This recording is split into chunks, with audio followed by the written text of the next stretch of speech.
because I said so. Now that's a phrase or a comment that a lot of parents throw around, and I kind of understand where that comes from.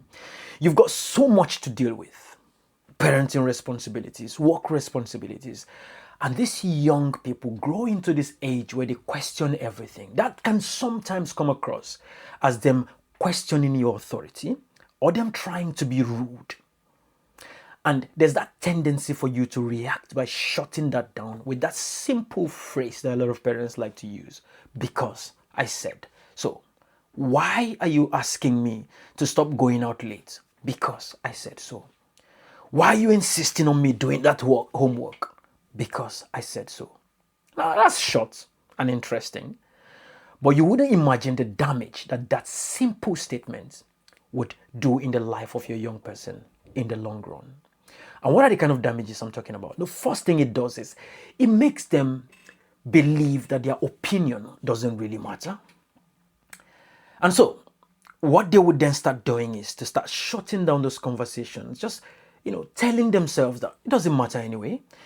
And what you want your young person to really engage in as they grow up is to communicate with you, to openly discuss things with you, discuss their fears with you so you can guide them through that path. Remember, I've always emphasized that at that teenage age, their brain is developing.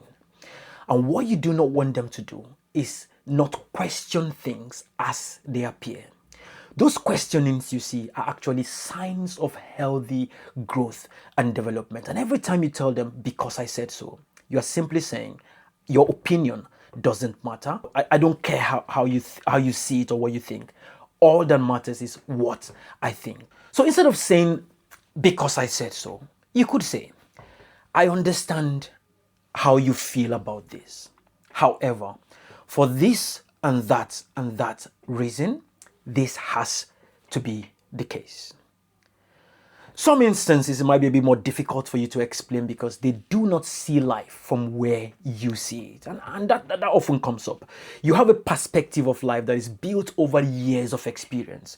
It will be foolish of me to expect your young person to view life or to see life from that perspective. So they have that shallow view of life. But you have a responsibility to at least do your best in trying to explain. There will be instances where you can't just explain and you say, you need to trust me on this, but you still have a responsibility to explain to them why they need to trust you. So it could be something like, because I've been in this business of life for, I don't know, so many years, I need you to trust me